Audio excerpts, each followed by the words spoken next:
Hi guys, welcome back. Right, yeah, it's a bit of a weird one. I'm in my car today, but you know, one of those things I've been thinking about this stuff at work and stuff. With the whole energy crisis and people not wanting to switch that dial on to keep their house warm and stuff.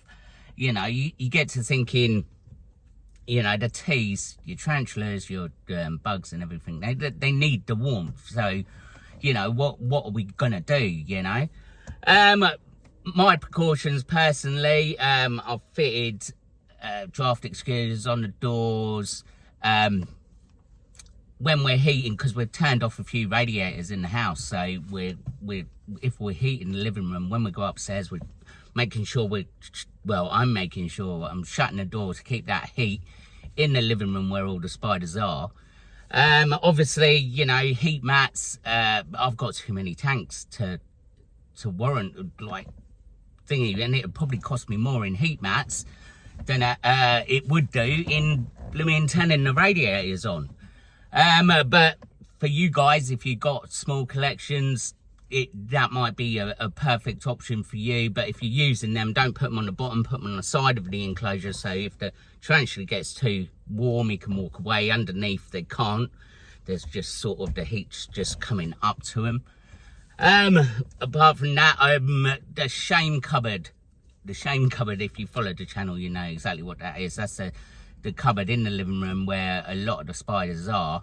I've been monitoring the temperature in there, and it's getting quite low. So what we're going to do is, I've actually got an airing cupboard in the kitchen with the water tank in it and stuff. So I'll keep the assassin bugs in there to keep it at a regular sort of temperature. But we're going to move all the slings and everything into there at the weekend, keep them warm. If you're going to go down that route, please, it's a daily checker on that one. Treat it as if it's summer, so you got to keep them obviously hydrated and everything else, because you got constant warmth in there, so you're going to keep having to check all your water bowls and all that sort of stuff.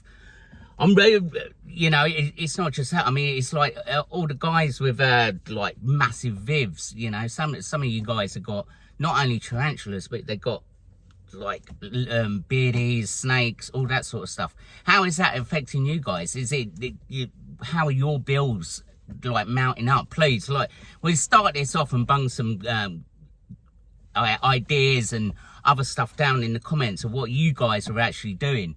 I mean, you look after, after lockdown and everybody was getting rid of all their dogs and stuff, and the dog shelters and stuff were like inundated with people who bought these dogs, obviously because of lockdown. And then as soon as lockdown finished, it was just like, well, we're not at home, we can't, you know, look after these dogs anymore, and said like all these pets. And I'm really worried this is going to like affect the hobby massively as well. You know, people who would say bought bearded dragons and all that sort of stuff in the summer, and then now it's coming to winter and they're thinking, you know, I can't afford to turn on these vivs, you know, with all your heat mat, basking lights, UV lights, all that sort of stuff. I mean, I'm glad that we personally haven't got any reptiles or snakes anymore. We've had them in the past, but it's, you know, it's you know, I'm so glad that we haven't got them now, because that's even more expense trying to, you know, turn on all those vivs and stuff. But I mean, if you're looking at your tea room, your living room or whatever, insulate, shut the doors. If your teas are near a door, try and think of the warmest space in that room where you can put them, away from an outside wall, because outside walls let cold out, but they also let cold in. So where I'm thinking of rearranging the display wall and putting it on the wall that's the other side is the kitchen, so we're going to have warmth from the kitchen coming in through that wall as well. If you look online, there's loads and loads of like tips and tricks trying to get them heating costs better, because no one is going to be able to afford to keep the heating on constantly over this winter. And it's really worrying me, really, how many posts we're going to get on Facebook saying this tea's died, that tea's died, I'm selling up, all that sort of stuff. We just got to try and keep them warm, try and get through this winter, and hopefully next year things might be hopefully trying to get back to normal. It's a mess at the minute. It is a mess. And I mean, everybody's struggling. You know, our Christmas is going to be like a basic Christmas this year, purely because of all the bills. Everything else has gone up. I'm not getting any more teas in. I think the next lot will be coming in is my birthday. We've got the affiliate money from the Spider Shop. We're still saving that up for a big mystery box or whatever come my 50th birthday in February. But I'm not going to get any more animals in because it's another tea to try and keep warm.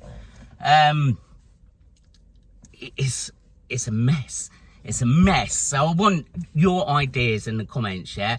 Let's not just get these haters in there. Well, if you can't warm the house, you shouldn't have the collection and all that malarkey. Let's just help each other.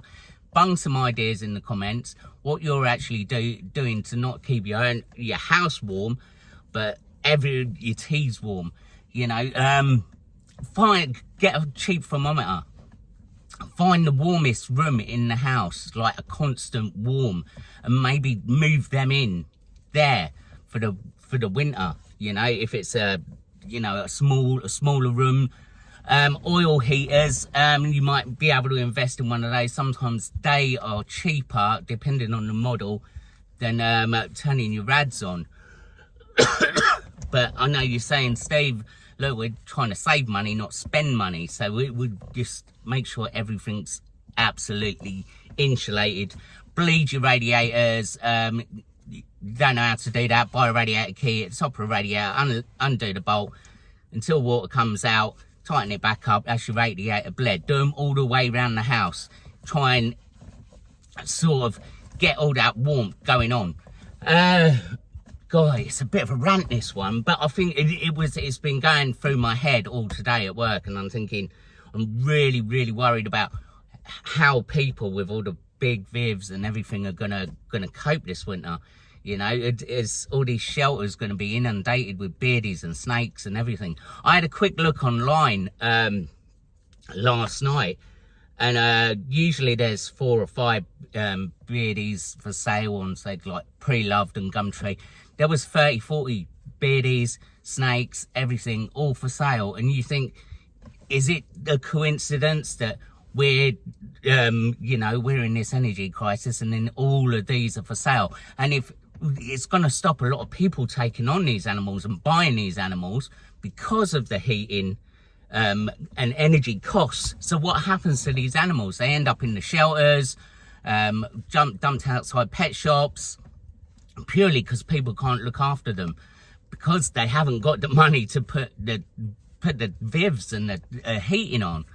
If this winter and you usually donate to charity, have a Google, find your local exotic pet rescue centre, give them a couple of quid, because I know this Christmas they're going to be inundated with snakes, lizards, all that sort of stuff that people can't afford to keep anymore. I mean, the cost of keeping these things is pretty low, and no one could have expected this last winter.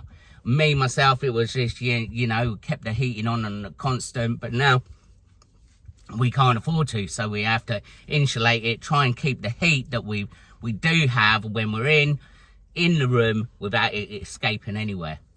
Apart from that, guys, that's my rant over. Please, let's get some comments in discussions in the comments.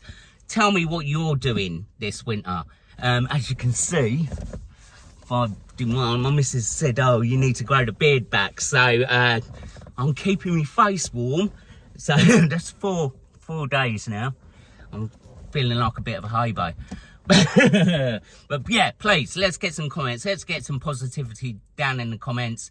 If you see comments there of people worried and whatever, if you own reptiles or snakes and stuff, and put the impacts on your bills there, how much extra you're having to fork out for keeping 1, 2, 3, 4, 5 vivs.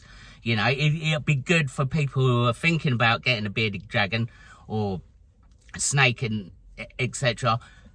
The extra cost it's going to be this Christmas. It's going to be madness. I really hope that all you guys can ride out this storm until next year, and hopefully, fingers crossed, everything will be better. That's the rant over. Let's just get some comments down there and start people talking. Even if you post on your own groups, trying to get some ideas going that how everybody can survive this winter, keep our TVs warm. Apart from that, guys, love you lots. Thanks for watching. I do hope you all have a good winter, and let's just say warm. Cheers, guys.